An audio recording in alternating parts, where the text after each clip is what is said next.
Right. Yeah, so yeah, thank you guys for coming. So yeah, I'm really excited to have Karina join us. This is going to be an amazing session. This is all about, you know, personal branding, the psychology of personal branding, which I think is a really important topic at the moment, especially with, you know, I don't know what year you guys are in. Is anyone here in first year?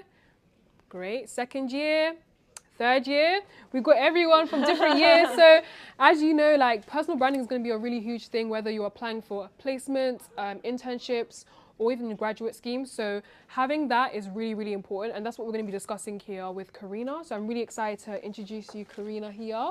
And yeah, Karina, would you like to tell us a little bit about yourself, what you do in your role? Yeah. Of course, yeah. Well, thank you very much for having me, Taniola. Yeah. Before cracking on, I wanted to give you one question so you can think about it during the whole session, right? So the first one is going to be, what do you think that employers decide about you before you even say any words, before even going to an interview?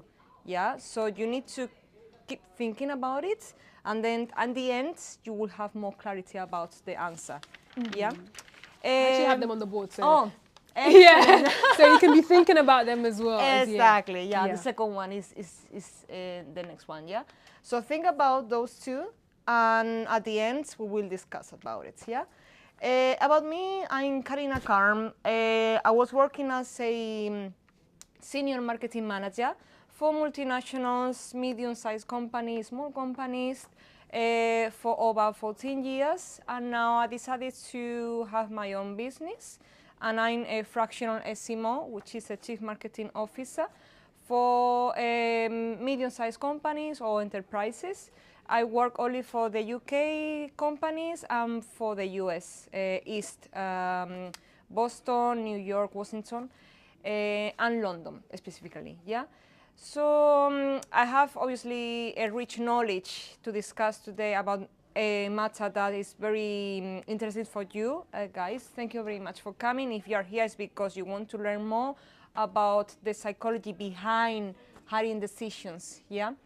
So I hope that what I give you today, that insight can help you further succeed in your search for your potential future, yeah? Perfect. So yeah, just going on to the first question. So you often talk about psychology behind hiring. Why do you think psychology plays a really big role in how candidates are perceived? Of course, yeah. This is due to the fact that we are operating in a market that is already competitive. We have millions of people living in this city. I'm not talking only about London, I'm talking about the whole world, particularly big cities like London, Munich, Berlin, Madrid, Oslo, all those places. It's already saturated, which means that the volume of applicants that apply for one single job in one day, it could be extremely high. And I'm talking about figures around 700 to 1,000 average, and that's minimum in one single day in 24 hours. Yeah, this is not to scare you guys. This is just to give you the real market, how it is, and how it's been the whole time. Obviously, you don't have that information because you don't know what is going on behind the scenes. But I'm here to give you that insights. Yeah, that's why psychology is very important, because if you understand, I'm not a recruiter, right? I'm not telling you how I work as a recruiter because I'm not that, but I know about behavioral science, and I'm here to explain you about it, how decisions are made behind the scenes, yeah?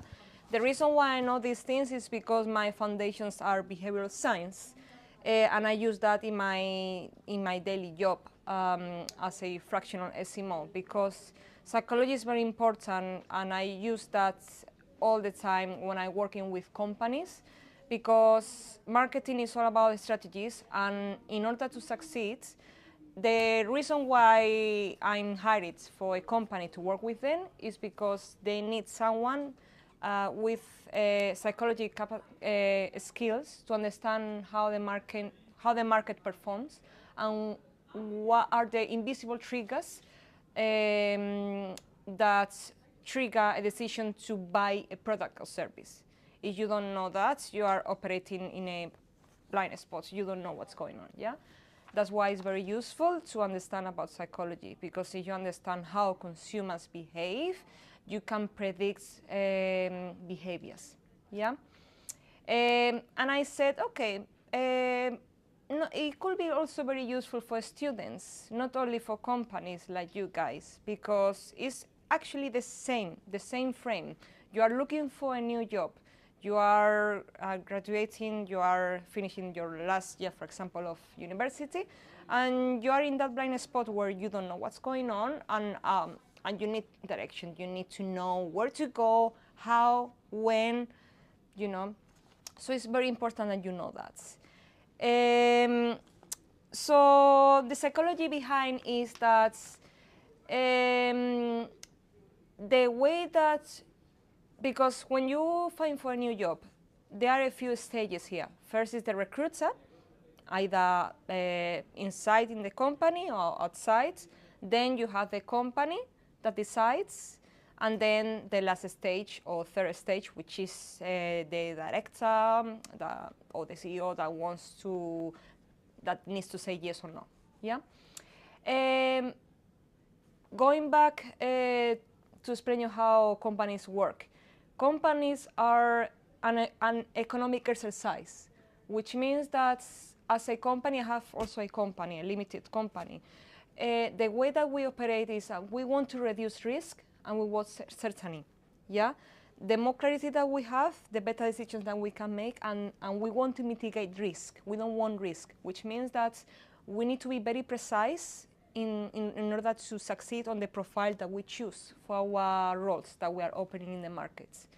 And it's all about money. We are successful because we have clients that provide, it's a transaction. They give us money and we offer a service. Yeah?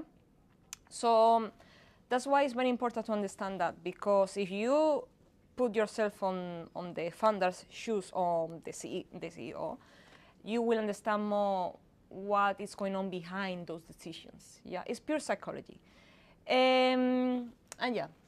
Amazing, thank you so much. And I definitely agree with that. I think, just understanding how the hiring manager is thinking is always a good place to, in the way you present yourself as well, because it means you're doing your research and you actually understand what you're going for. And I feel like for some people, you send consistently generic CVs or generic applications, and I know sometimes you don't get a response, but when you're able to go in knowing what you're going to do and how you're going to execute yourself, I think that's always a great way to present yourself. So yeah, thank you. And I definitely think psychology definitely plays a part in it.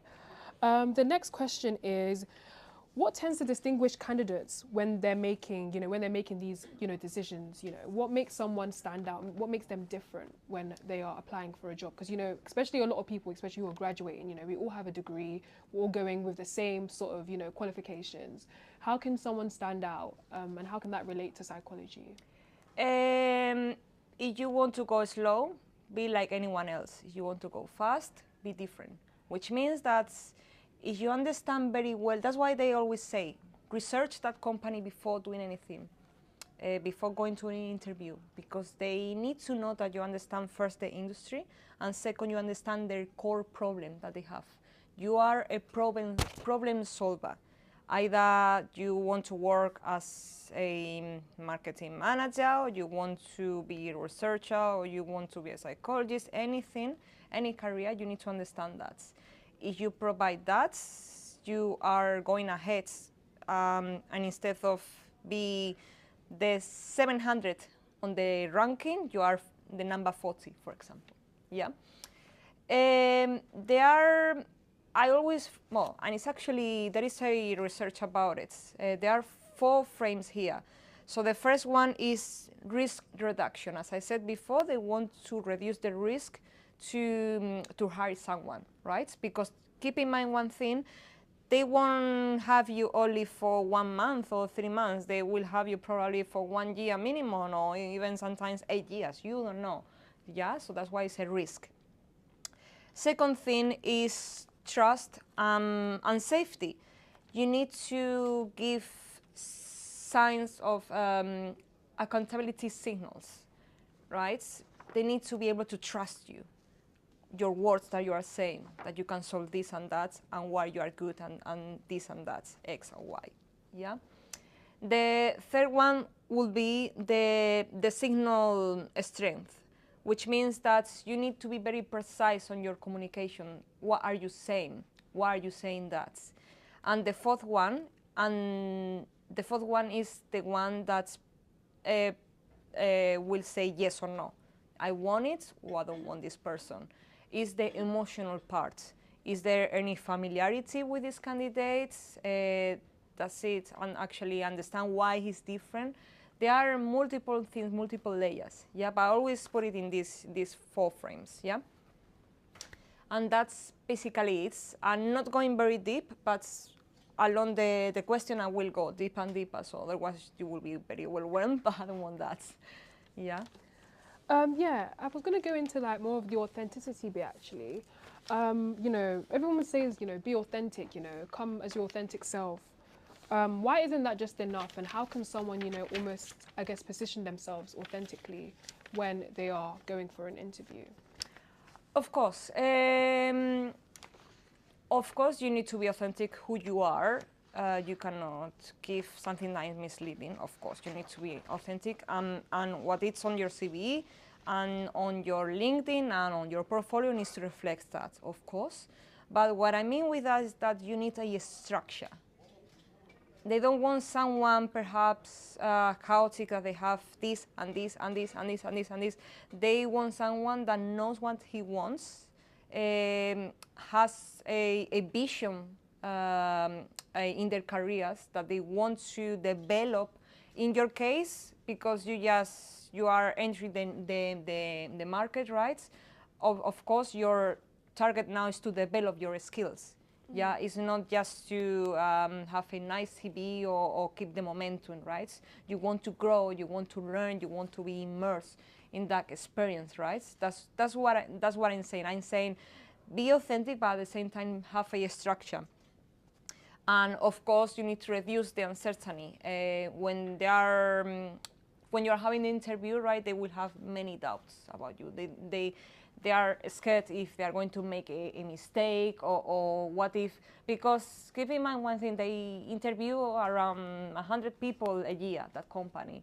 If it's an enterprise or a medium-sized company, whatever, the market is very competitive. Not many people are able to have a structure, yeah? Yeah, that's amazing to hear. And I definitely agree with you. I think, you know, you have to come with that structure, you know who you are, you know, almost have like a pitch. Everyone says that when you are like going for interview, you almost have to sell yourself. And I feel like that's really important. So having that structure, but also being authentic, it's really important. So exactly. I think that's a really good, really good way to put it. The next question is, so you've said you've worked in the UK, you've also worked in the US.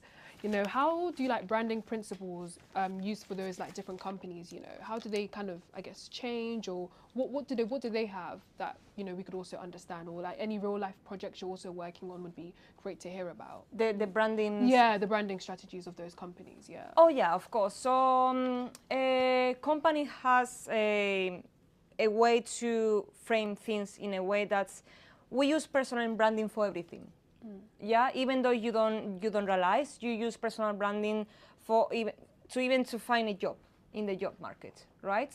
So you need to position yourself on the job market where you are differentiated against 700 people in the job market. And I'm saying the problem that many people have is that when they build, you start with a CV, yeah? You think that your CV is amazing, but you don't get any calls.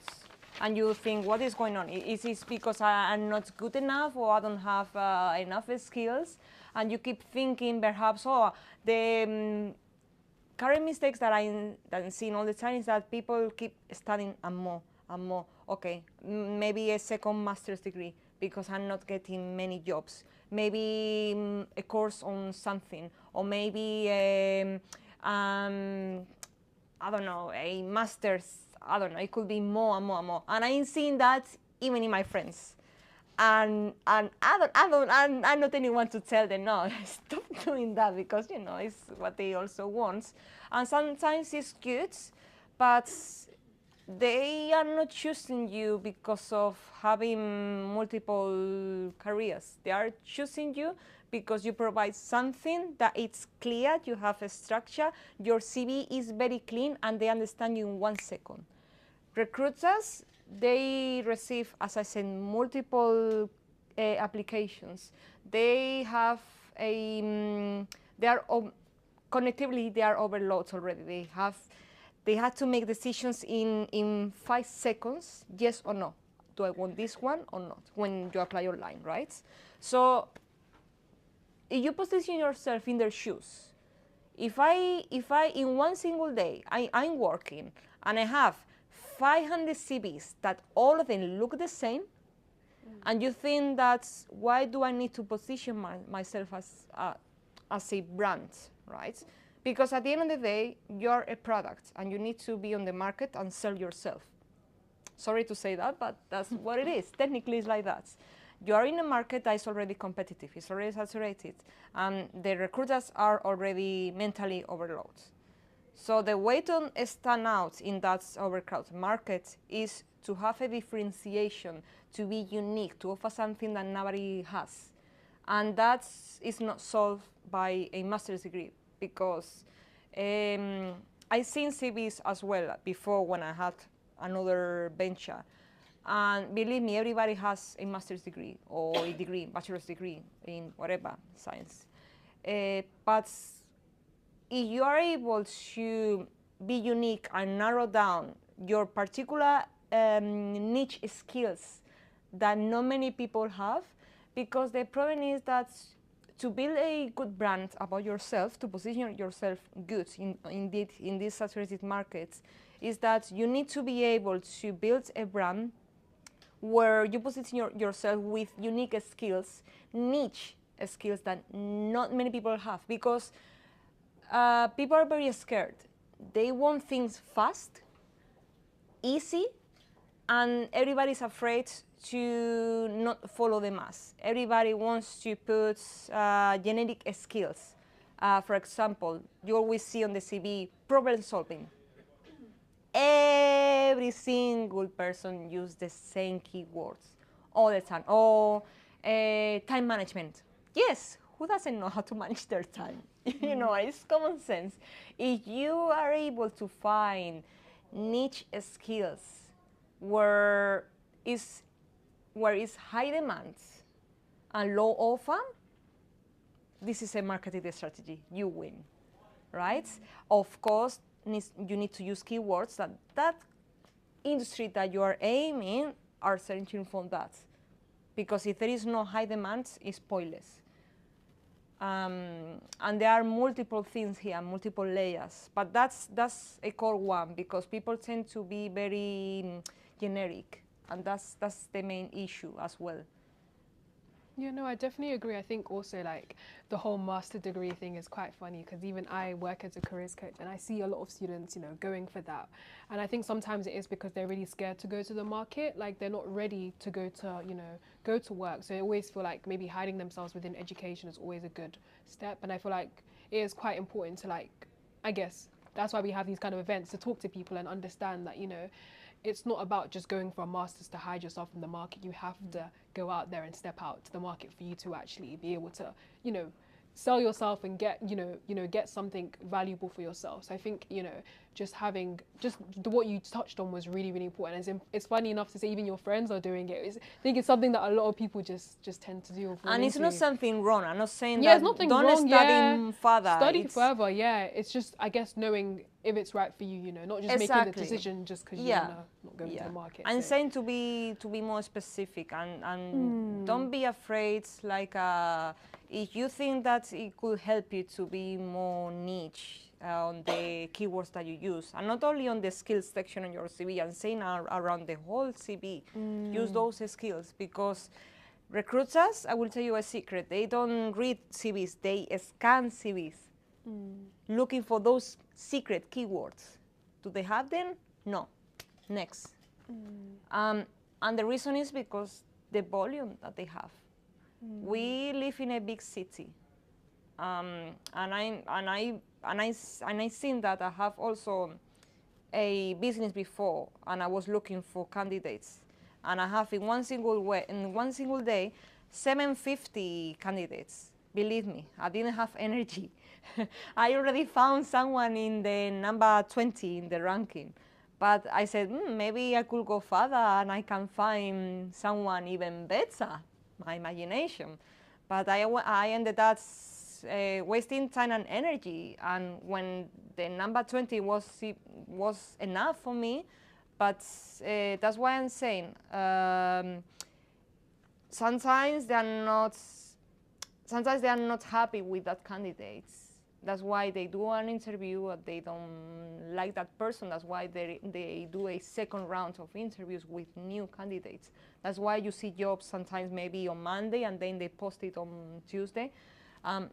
It's because they're not happy. They want to have a pool of candidates that can potentially hit the targets, what they need and what they want. I was going to say, like, would you mind touching onto your 2 books that you have? I feel like that would be quite interesting to talk about. So, of course, yeah. I've got some lovely bookmarks as well. Of course, yeah. So it's my second book. It's called Why Customers Choose. And it's very interesting because I always thought that it's pure behavioral science, which is how people make decisions.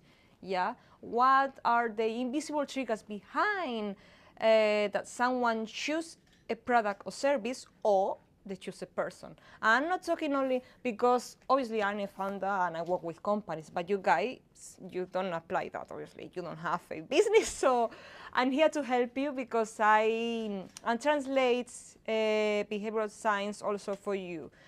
As I said before, sorry, but I need to say, you are a product in a competitive market, and you need to know what are the invisible triggers for hiding decisions, what make them say yes or not. So I explain that very well in my book. So basically what I do is there are cognitive heuristic biases. I'm not going to go technical here, don't worry, don't be scared or run away. But I'm telling you, for example, I'll give you a simple example that you will probably see that on social media. There is a bias that is called social proof. Yeah. Let's say you walk by the street and you pass by a lovely coffee shop and you see many people in the queue, and you think automatically, oh, it must be very good. The quality must be very good. And then next to it, there is a coffee shop that is empty. What do you think about it? Would you go there to the second? So tell me, why wouldn't you go there? I wouldn't really trust it because there isn't a lot of people there. And the place that's more with more people. Exactly. Is more attractive to visit. Exactly, and you know why? Because you don't want to make mistakes. You want to reduce risk. You follow the mass because you don't want to put yourself in a situation that you will regret it. That's why we follow the mass. That's why we follow decisions that's why everybody use generic keywords on the CVs. They don't want to make a mistake. Yeah? And also it's effortless. You don't think too much. That's the proof. That's why it's called social proof. Yeah. So like that, I explain many biases in my book that explains why people do those actions. What is going on behind them? Why? And there are multiple, but I don't have the time to explain it. It's very technical. But in my book, I explain it in a way that it's easy to understand and practical, so don't worry. And you don't need psychology foundations or anything like that, don't worry. Otherwise, I wouldn't be able to sell that to my founders. So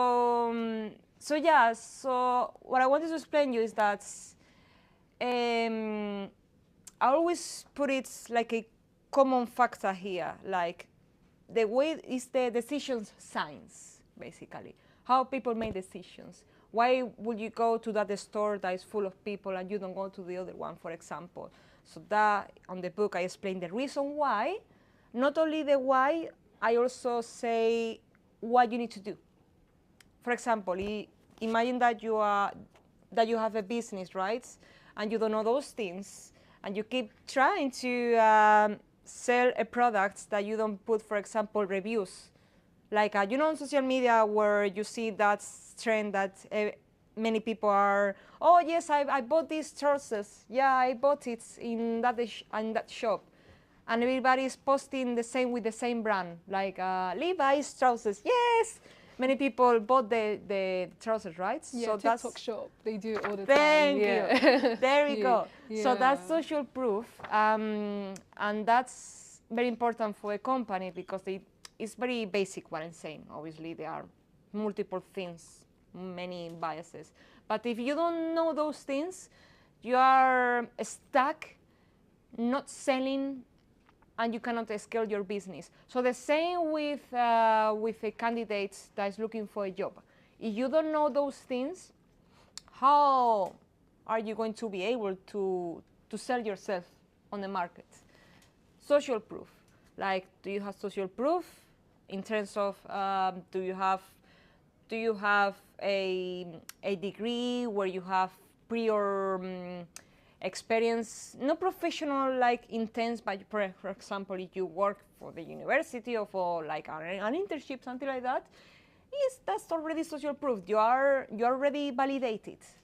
People want to test that you are validated on the market, that you are capable to transfer those skills to the real world. Yeah. That's basically it. That's why I made it so simple, but it's a very short book. You can read it even in 1 week, but I always try to, when I write books, I want to make sure that it's not only for founders, it's also for anyone that wants to succeed when they are making a decision. And not only for candidates, students, or companies, founders. It can be also for your personal life, friendships, anything like that. Obviously, you are able to connect the dots. Yeah, and yeah, that's basically it. It's interesting.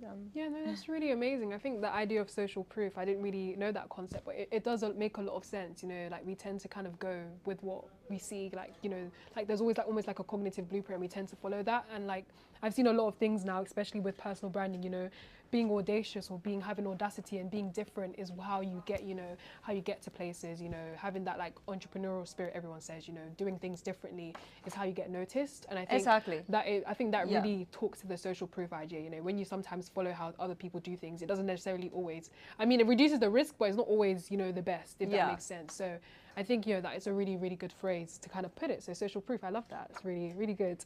But yeah, do make sure you read the book or get the book, you know. I'm sure it's in Waterstones, you said? Yes, everywhere, in every retailer. Any retailer. So you can get it on Amazon. That's why I gave you that bookmark with the QR code, so you can scan it. So do check it out. Yeah. And I really appreciate it if you really like to go ahead, say you can give me a good review. It's very much appreciated. Yeah, exactly. Because I launched it on January. Oh, amazing. So yeah, do support Karina. It's amazing. Thank you. Yeah, I was gonna ask, like, do you have any real life examples in which, like, you know, businesses have not, you know, necessarily, I guess, branded themselves that well, and how you've come in and almost kind of helped shape that? Just like maybe just a real life example. I know you work with a lot of multinational companies and stuff like that. I mean, you don't have to give us any names if you're not allowed to. No. But yeah, it would be really interesting. Yeah. Of course, yeah. So very, very basic. When I established myself as a founder, I was trying to target a very generic audience in terms of my clients are obviously companies. Yeah, I help them with the marketing strategy, positioning, and go-to-market strategy, which means that is when they want to launch a new product or service. Voila, I'm here to help you so you reduce mistakes. And I help them for the segmentation and more things. So what I'm trying to say here is that when you have a practice and you operate in a market that it's already oversaturated. It's very competitive, particularly because I operate only for London and the east of the US, Boston and New York, Washington, those places. You won't believe me how competitive it is, which means that I had to be very niche. That's why I always say, don't be generic, be specific. The more specific that you are, the easier that you make them to see you. Because what happened let's say that you have, I don't know, a pen and you launch it to the swimming pool, right? What happened? You won't even find it. Where is it? Oh my gosh. What happened if you put it on a small pool? Oh, it's there. Aha, you see. So if you are not afraid and you don't try to follow the mass because you are scared, I know that's easy. I know that you don't need to put much effort. Oh, everybody's doing that. I will do the same. That's good, but you want quality results. Of course, it depends on your industry that you're going in, obviously. Yeah, but I'm talking in a generic basic, like, I don't know, marketing or public relations or anyone, a psychologist, yeah, those type of careers. If you're able to be more specific and offer, okay, this is my CV, this is my profile. I'm a brand already I want to sell on the markets, and I have this particularly skill for that particular company. So, for example, you say mentally you break down the companies that are ideal for you, your potential companies. Like, for example, you want startups, SaaS companies, and you are applying only for this particular role. I don't know, give me one role, for example, like, or for anyone that could be beneficial. I'm thinking of, like, I don't know, a marketing officer, because I'm not doing marketing, so I don't know, a marketing officer, or I don't know, someone that works in HR. Yeah, for example, HR, for example. Yeah. Imagine that you want to be a recruiter. Yeah, for example, yeah? Yeah. Right, so your profile, yeah, you have your degrees, your skills, polished, very good. However, what happened? Your CV looks very generic, yeah? So you need to do a marketing strategy here, which is you need to narrow down the industry that you want to target. What targets? So for example, do you want a startup that is only tech, and there are quite a lot worldwide? Yeah. For example, tech, medium-sized company, perfect. Right. Let's see my CV. Oh, I got these skills, good, but I could actually narrow down for the startups industry. They look for profiles that are perhaps more technical, more trendy. So you do your research and you find, oh, what are the keywords actually that they actually need?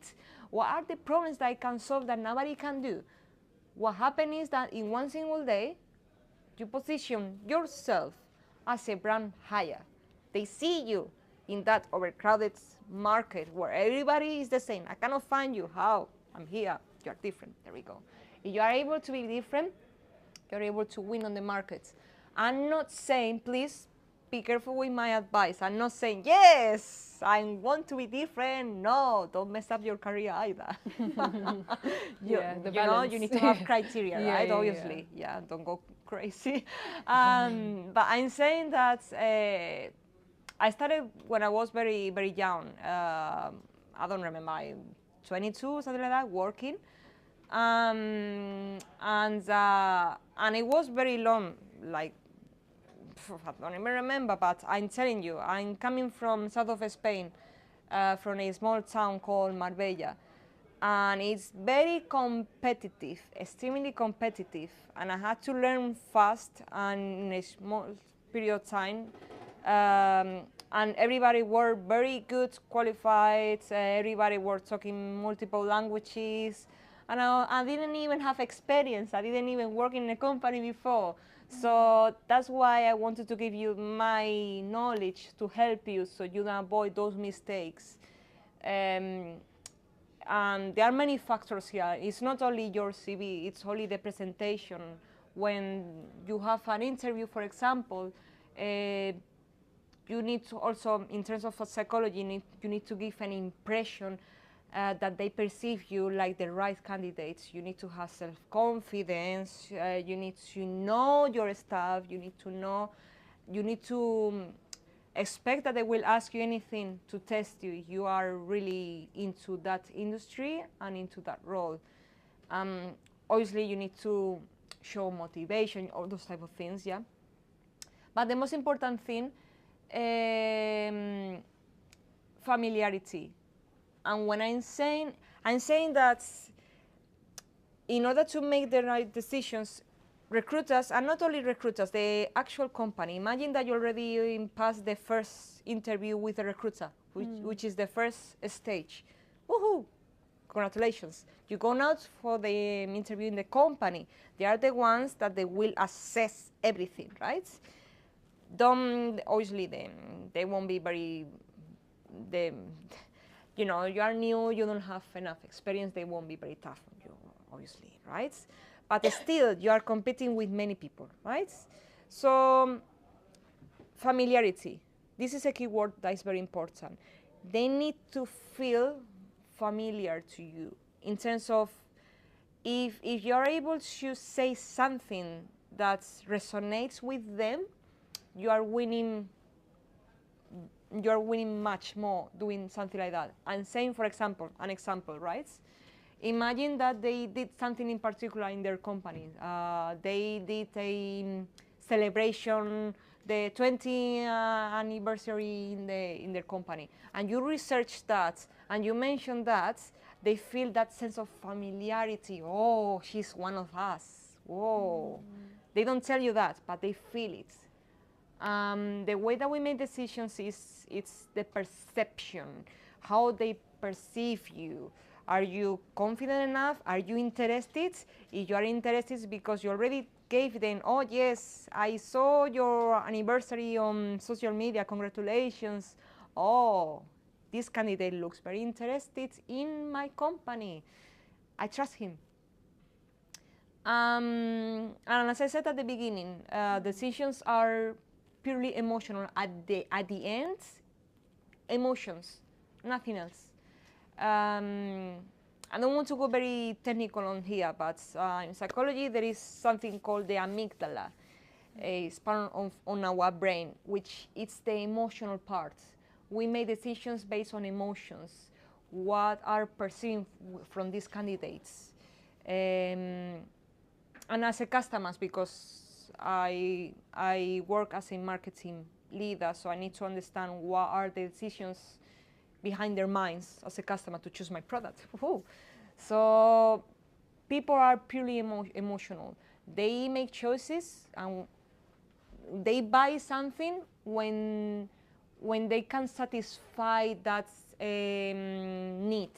Yeah. For example, we sometimes, I'm not saying me or you or anyone here, but sometimes people look for a status and they want to feel that privilege of getting that product, how they make them feel, emotions, yeah. Sometimes recruiters or companies, they look for candidates that can feel that sense of, oh, with this person I feel like I can achieve even further, I can succeed in shorter period of time because that person has so much potential. And it's purely emotional, but they don't tell you those things. They don't tell you that. It's how they feel. And of course, you need to be competitive. Your skills need to match what they need as well, of course, yeah? But as I said, the market is already saturated with many people with the same degree. You don't imagine, like, how many people study marketing? Every single person. I was looking for a candidate to work with me as a volunteer. Not as a volunteer, in an internship. And I was looking for marketing strategist in abroad, yeah. And 700 CVs. Everybody had a marketing degree. So you don't imagine how overwhelming was that for me. Like, who do I choose? What am I supposed to do? Choose only the first 50, or it's time wasted. And I said, okay, I need to narrow down this, and now I need to find the keywords, the specific keywords, and what are those keywords? So you need to find, that's why I'm saying, do the research on the company and try to have the big picture. What do they need that you can find that keyword that match what they need? And when you go to the interview, just you present that keywords to them, and then, whoa, they will have more clarity. And yeah, it's more things, but I hope that it help you to have more clarity. But yeah, don't be scared. It's very fun, you know. It's looking for jobs. It's very fun. You upgrade your CVs, your skills. You learn some of knowledge that can prepare you for further.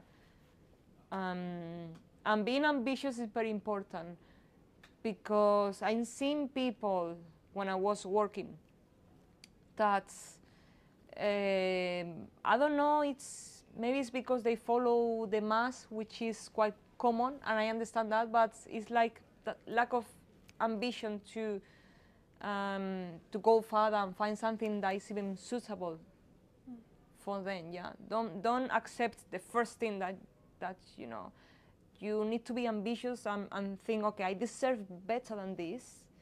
And not only when you are looking for a new job, even when you have the job, and you think, oh, that's the only thing that I can aim for.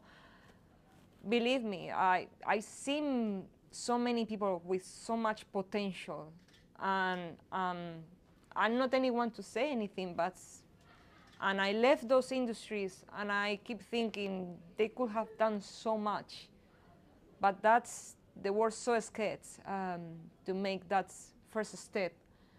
And I've seen that all the time, and it's quite a big number here. It's not only a few, there are quite a lot.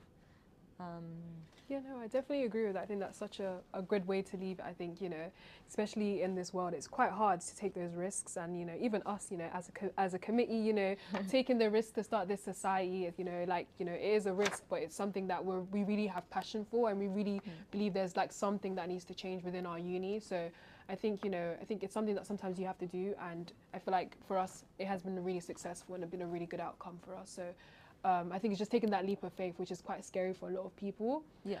And also, I really love the fact that you mentioned about, you know, the niche, you know, actually presenting your technical skills, because I feel like for me as well, sometimes, like, you know, when you don't have those specific skills they're looking for, or you're not able to sell yourself in a way that is effective to them, it just doesn't really get anywhere. And also the fact of familiarity, I think, is really important. I actually had an interview like 2 weeks ago, and funny enough, I was talking about boxing to the recruiter, and funny enough, he boxes as well. So we were literally having that familiarity, and we were just laughing. Do you know what I mean? So it does actually work. I think it is really funny. It can be something as small as boxing, or, you know, maybe having a cat. I don't know, but, you know, like it's just that sense of familiarity. Those small things actually really help people, and they actually like kind of, you know, have that familiarity with you, and they actually want to continue the conversation. It doesn't then feel like an interview. It feels like almost like just a conversation, which it should be. So I think definitely those are really good things to touch on. So yeah, definitely take that in mind, guys. Yeah. And now that you mentioned about the warm theme, there is something that I want to explain you very briefly. As a marketing professional, I will put it with that tag. When I perform a marketing campaign for a market, if they don't know me, I will come across very cold. Yeah, but if they know me, they will perceive like, oh, it's something warm, I trust. What I'm trying to explain is that if there is not a sense of familiarity that can resonate with them, they feel that coldness, that lack of trust. It's very slow. Should I not this person? But if you come across as a product that position yourself with a strategy that resonates with them using familiarity, you are performing an excellent marketing campaign where you pass from being cold to being warm. And trust comes when you are perceived as someone warm. As a strategy. I'm not saying to be warm like, oh, nice. Yeah, you understand what I'm saying. And I learned that recently. I was doing a marketing campaign, email campaigns. And I was thinking, why nobody is trusting, literally? And I'm not saying because of the market that is saturated. It's because there is no warmth. There is no trust. There is not a prior stage where they knew me before. So that's why I'm saying that whenever you enter any industry, any interview or anything, right? Make sure that you create that sense of warmth. And in order to do that is to have contact. You contact them, the recruiter. If you cannot contact the company, try to talk with the recruiter. They will talk to the company on your behalf. It's that psychology behind. You need to put seats so they perceive you like they are part of my team.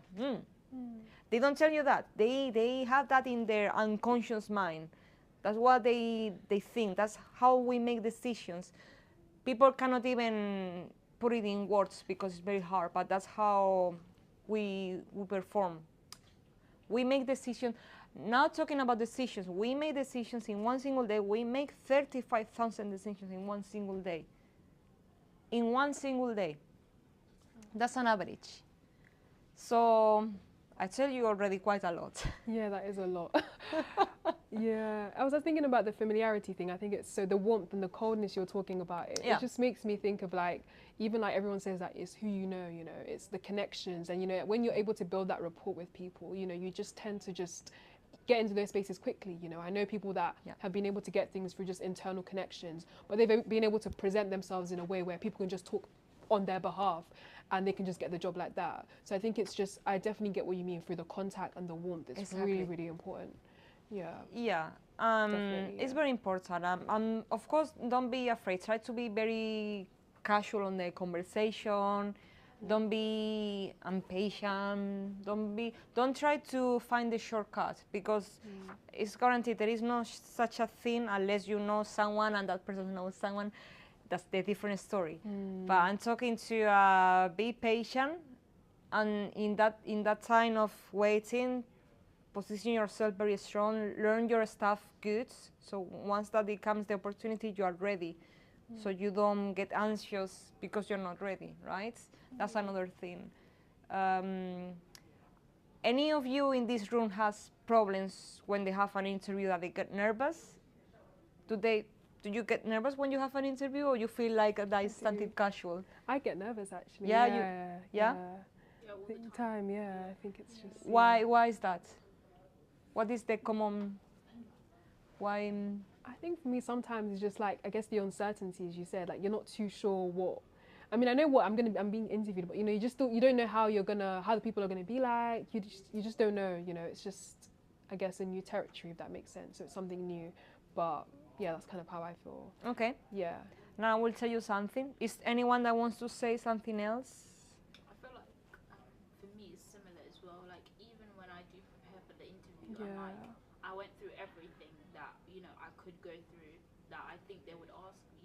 It's just that's good. You're going into an area where you're going to be judged, and sometimes I feel like I'm conscious of that. Like sometimes it's not always about the knowledge I know that sometimes it's not. So it kind of makes you think it's out of your hand, and it's the uncertainty, and you just don't know how you're going to be perceived and how they're going to take whatever it is. So I feel like the nervousness isn't even about being unprepared. It's just being going to an unfamiliar environment. And I feel like that's also something that I feel like is quite interesting, like how to get rid of that. What's the psychology behind that, where you're just nervous because of the situation. The reason why we get nervous in those situations, and it happened to me as well, I'm not saying alien or something like that. It's because human beings, we get nervous with the unknown. When we don't know a situation that we don't have any information about it, because obviously you didn't work in that company, so you don't know anything. Only you know the social media stuff that they post. That's why you get nervous. You don't know anything. You don't know what are you entering. Am I going to be judged for this or that?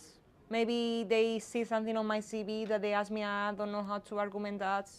Could be a million things, but normally it's an unknown situation. When it's something that you are not familiar with, we tend to be nervous because we are not comfortable. We are, as human beings, we want to be in environments that are comfortable. And in order to be comfortable, it needs to be familiar to us and known by us. If not, you will get nervous. So what I do, and it worked for me very well, maybe not now, if you didn't have any previous experience, maybe for the second job. But when you have your first reach, first you need to understand how it works, the structure. You need to understand, okay, how it works to get in that company. First, you pass by a recruiter. In this stage, you never want to be nervous, never. They are getting commissions from the company, so never. You just need to say hello, and this is my CV, period. And assume that you are getting nervous on the second stage, when you have the interview, the real one with the company, face-to-face or online, whatever. We are very lucky in 21st century, we're doing interviews online, and that's fabulous, that's brilliant, oh my gosh, oh yeah. Yeah, I didn't have that chance years ago, but anyway. You are the one that is the one that is providing value. What does it mean?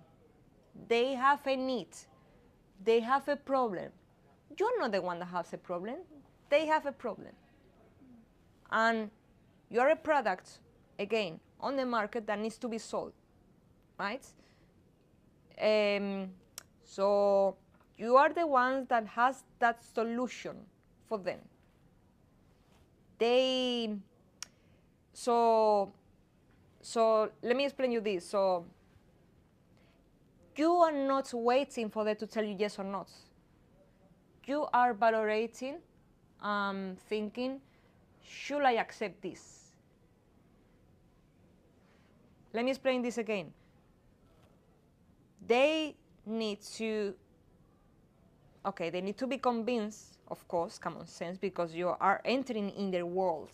It's an investment, it's a transaction, it's an exchange of value. You provide value, you get paid. It's a transaction. But people get confused all the time, thinking, oh, I'm going to get judged. They're going to ask me something uncomfortable. What are they going to ask? I don't even know. You did really well, and many people should be doing that. Always have many questions and practice that so you are ready. But you are the one actually that needs to say, does it interest me or not?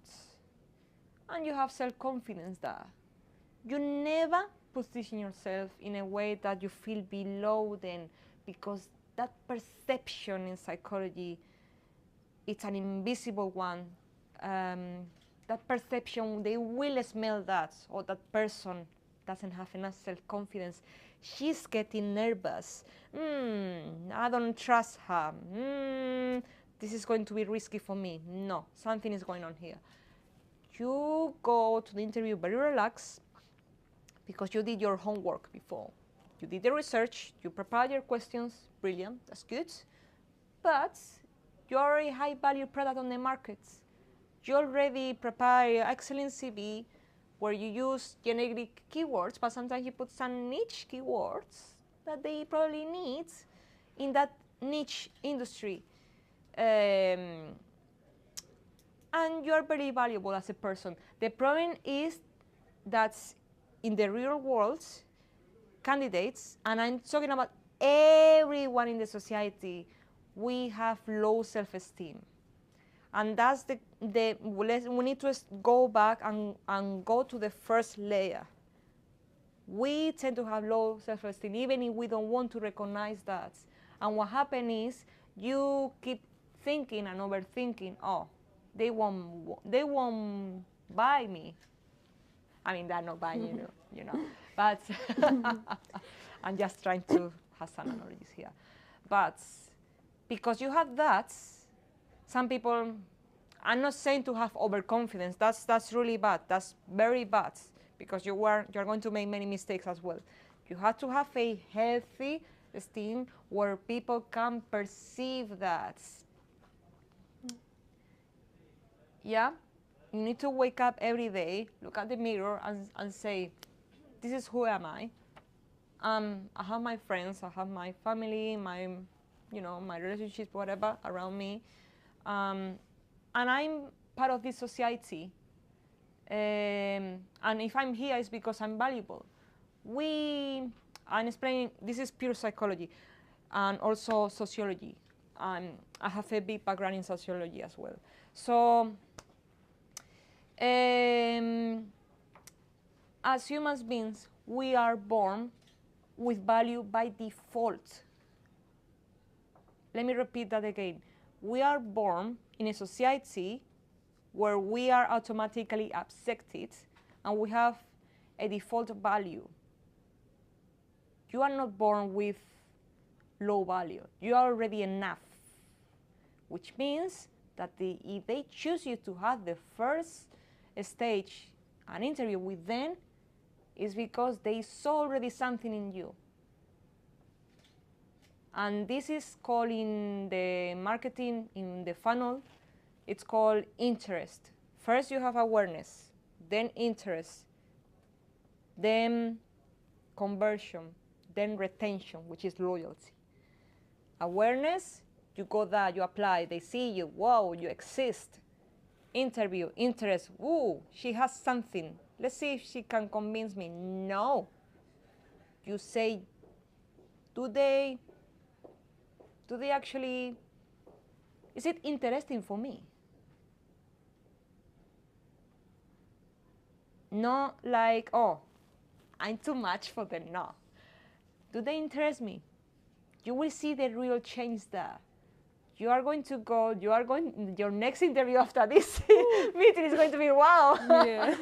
It's... Yeah, no, I love that. It's like knowing your self-worth and knowing that, it's not them choosing you, you're choosing them. Like it's you showing up there. That, they looked at your CV and they were interested in you. So that means you have something, and it's important to remember that. I think sometimes, especially with rejections and, with, as you said, how competitive the market is, it's very easy to get lost in it and like feel like very, I guess, feel like, doubt, feel like you're not good enough. And I can definitely say I felt it myself as well. Like as I'm even my final year, constantly applying for jobs and stuff like that. It can be quite disheartening for a lot of people. And even like I work as a careers coach as well. And I see that a lot with students I see on a daily basis, that sense of rejection and not feeling like they're enough or they don't feel like they're valued. So I think it's definitely good to like see it on the other hand and see, you do bring value and, you have value by default, that, it's not them choosing you choosing them and seeing if you're interested in that, exactly. in that industry or in that job role that you're applying for. So I think that is a very good way to see it, and I think it's something that you guys should definitely take away. Understand your worth and understand that exactly your worth, and like if you do apply for a job and you don't get it, it's not the end of the world.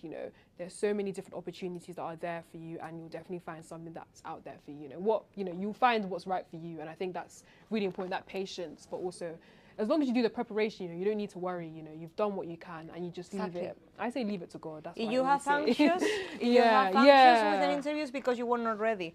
That's why you are getting nervous and you scroll everything because. Yeah, no. So I feel like we've had a really, really good discussion. I'm gonna wrap it up with just asking you, what like 2 advice would you give to everyone in this room in terms of how they can go ahead and build their personal brand and make sure that they are being effective in interviews. So when they do go to their next interview, they smash it and they do well and they win. As you say, they win.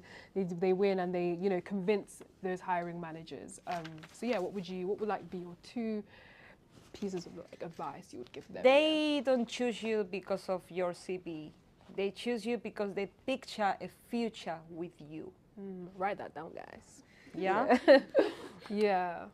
It's, as I said, if they already interview you on the first stage, is because they saw something already. You are on the interest phase on the marketing funnel here. Yeah, so always think like that. You already have something already. So you are more closer to winning, to win that trophy. And what I said before is not only for jobs or to sell a product, it's also for your personal life, to choose anything that you want in life, relationships, jobs, everything in life. To sell, maybe you are a future entrepreneur here. Woo, call me, please. But it's always like that. It's for everything. No, I think that's an amazing way to like leave it, like to just end it. I think it's really important, like, you know, they're choosing you because they see a vision, you know, they see you in their company. I think that's a really important thing to think about. And I think that's something I would definitely take away as well. But yeah, thank you so much, Karina, for your time. This has been a really, really interesting talk. I think we've learned a lot about, you know, the psychology of personal branding, but also just in general, how we can use it for our everyday life. And I think it's something that I'm sure a lot of people in the audience have also gained a lot from. So yeah, I thought it would be great to also do the interactive element of the conversation. Yes, you know. we have is more exercise. More of like a small exercise. Yeah. So nothing to be scared of. Yeah, don't get scared, guys. It's just about kind of what we've been talking about. Yeah. So if you guys can get into pairs, I know it might be a bit hard, but yeah, I mean, actually, no, it does work. Sorry, yeah, great, yeah. perfect. Yeah, absolutely. So yeah, if you guys can get into pairs, so if one person can be the interviewer and if one person can be the interviewee. And we've got 3 questions that if you guys can ask each other. So one person will be listening and one person will be asking the questions. I feel like for this, I said 20 minutes, but I feel like, should we say, I don't know how long you guys would, 5-10 minutes? 5-10 so if you guys, if we say 10 minutes and you guys swap, so one person does 5 minutes of listening, one person does 5 minutes of talking, and then you swap again. I feel like that would work perfectly. So these are the questions on the board. And just it's almost like pitching yourself to the other person and just, you know, whether that's for a job role that you're looking for or just in general as well. That would be really great. So yeah, I will start the timer now. Just give me a second. But yeah, that would be really good just to get a practical element of what we've learned today. But yeah, so have you guys chosen who's going to interview and who's going to be the interviewee? I would like to. Yes, please. I'd like to interview you. Okay. Everyone chosen them. This is your time to sell yourself, you know. Remember, you're the product. Yeah, exactly. Go. Yeah. Exciting. Yeah. Yeah, this has been really great. Like, I would like to also offer you guys my support further. If you are ever interested and you think that you need it, I'm offering you for free, of course, mentorship if you need it. If you think that you need it, let me know, because I give you the QR codes and you can sign in this platform and I can give you this one session, but I hope that can help you. Yeah. Thank you so much for it. So yeah. So if you want to take advantage of that, definitely do. It's really nice of Karina to do that for us. So yeah, thank you so much. Yeah. But yeah, thank you guys for listening. It's been really, really interesting. I hope you guys learned something from it and took a lot of notes. But yeah, I think that's it. Yeah. And yeah, these are social medias.